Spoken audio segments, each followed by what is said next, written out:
Welcome back to Sailor's Wife Crazy Life, where we have an awesome mix of a little bit of military and a lot of bit of crazy. Join us every week for ups and downs, resources and tips, and so much fun. Come join us on this crazy journey. Hey you guys, welcome back to my channel, Sailor's Wife Crazy Life. So, this mama be looking a hot mess today. Yeah. I've been cleaning, as you guys know, been getting stuff done. I still only have the one corner of the garage done. It's been so cold that the temperature dropped so much that they actually called off school today, Wednesday, because I don't think that they thought they could keep up with the weather and keep the building warm enough. So, unfortunately, I had my kids today. So we just kind of vegged out and tried to stay warm other than taking the dog out to go to the bathroom and that kind of thing. We didn't even step foot outside. Heck, my girlfriend wanted to come hang out with me today, and she lives 4 houses down, and neither one of us were getting out of our house today, so she FaceTimed me and we were on FaceTime for over an hour. It is that cold. So anyways, it is finally Military Madness Part 6. You guys have, kind of sort of been waiting for this. I'm excited to get this portion of Military Madness done. And don't worry, you guys, I'm going to be coming back with another Military Madness session. Maybe once we move to Norfolk, I'll talk to some people down there, maybe get some newer questions that we haven't asked on this channel. But other than that, let's jump right into it. So once again, got my cheat sheet, you guys. So, the question that gets asked a lot is whether or not to choose, and actually, I want to just kind of put this out there. There's another girl that I watch, and her name is Cami Carter. You guys can look her up on YouTube. She's awesome. She's an Army wife. She just got done actually asking or answering some of these same questions. So if you guys want to go check her out, she had a few questions that were asked of her that I didn't necessarily get asked.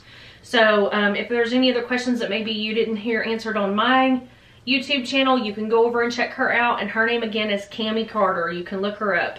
And I will also post her name down in the description box below. So the biggest question that gets asked of us is, what's it like living on base? And if you had your choice, like, would you live on base? Would you live out in town?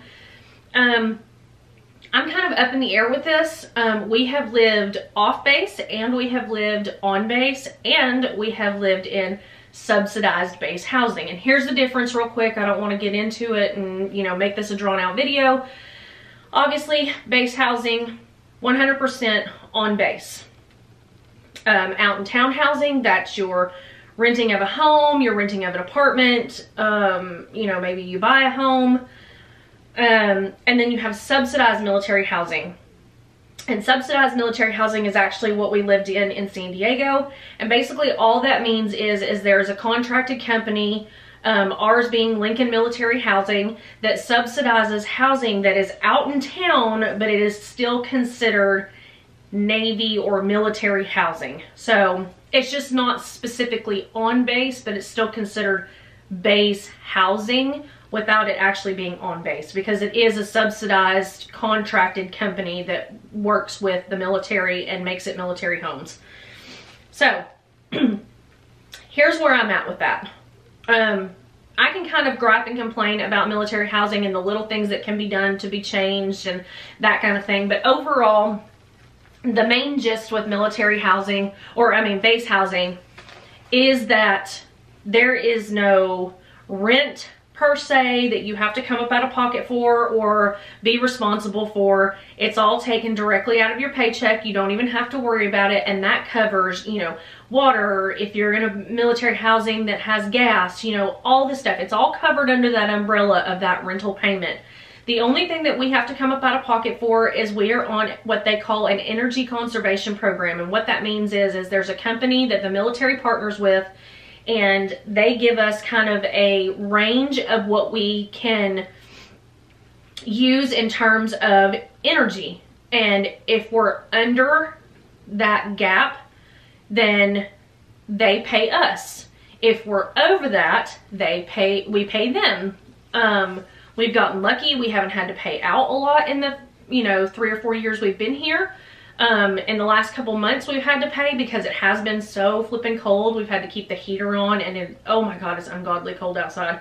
And I don't knock anybody who's in a worse predicament than us and is in, I've got girlfriends that live up in further north, and it's gonna be like -40 tonight, like ridiculous. With a high of like 0. That's just crazy to me.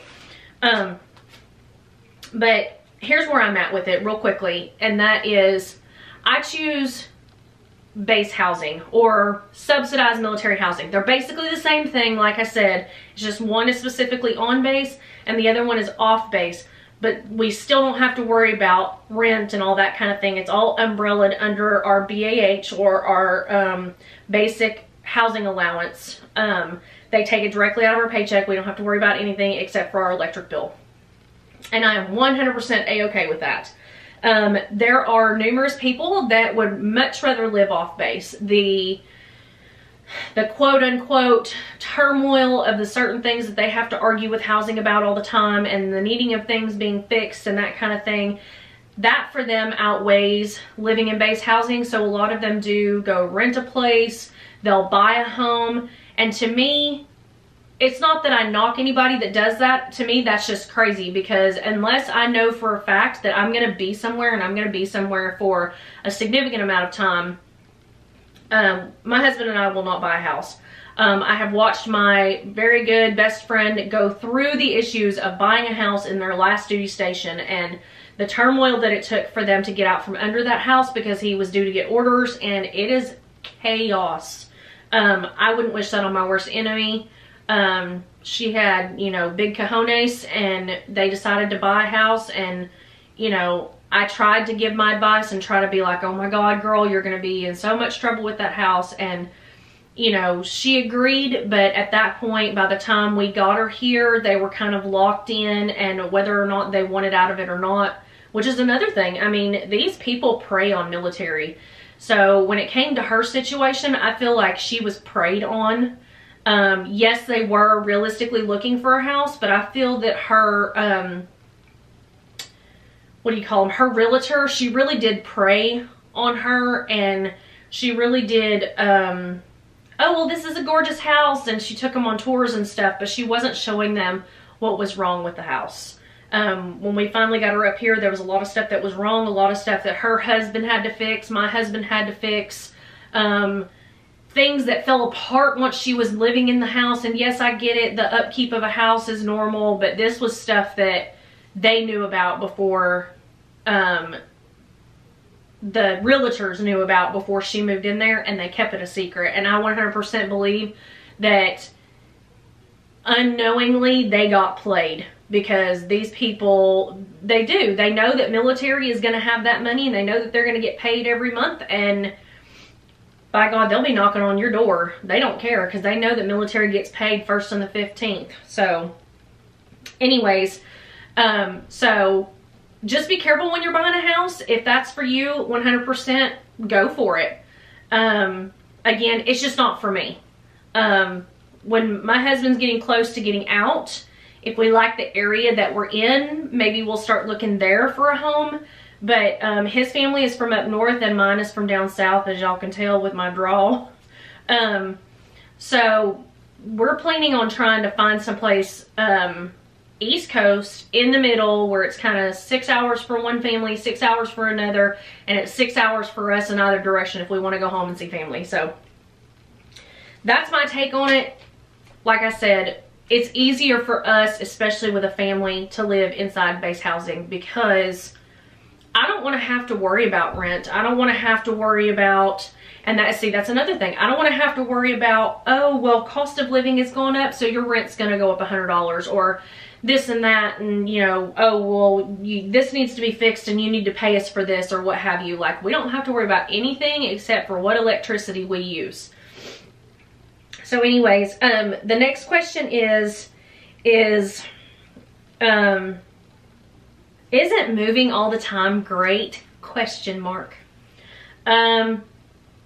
We have done personal moves ourselves where we actually go and the military pays us to go rent a U-Haul, and we pack up all of our crap ourselves and we ship it to where we're going next. And we did that when we moved from here to California the first time. I will never in my life do that again. That was the most funnest thing I've ever done in my life. Pinpoint sarcasm here.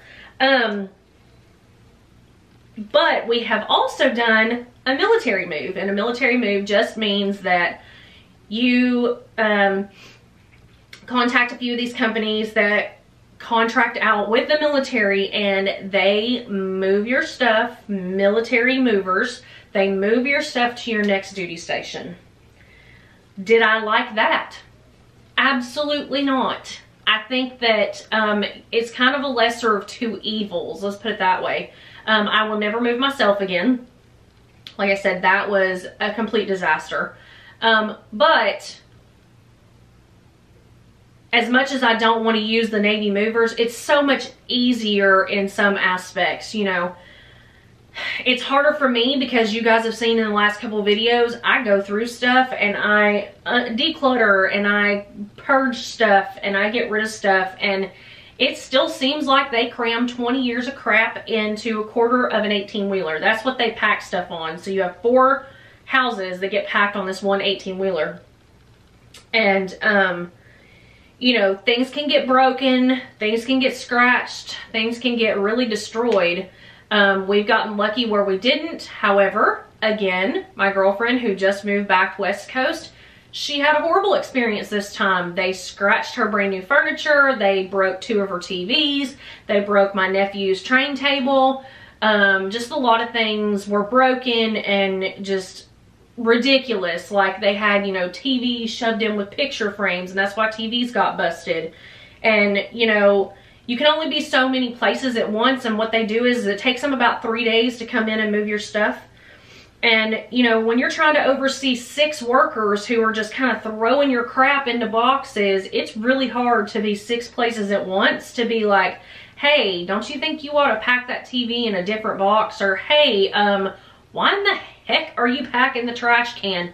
That happened to us, just saying. Not to say that they can't pack the trash can, but if you don't put a note on it that says, please do not pack the trash in this trash can, guess what's going to end up at your new house? The trash in that trash can. No joke, y'all. So, moving and going to a new place is okay. We've not done any overseas. We've not done anything wild and crazy. We've gone back and forth from West Coast to East Coast. I would love to see more places. We had the opportunity to go to Japan, and I just didn't want to do that with my kids. You know, other people would be like, heck yeah, let's go. But for me and my husband, it just wasn't for us.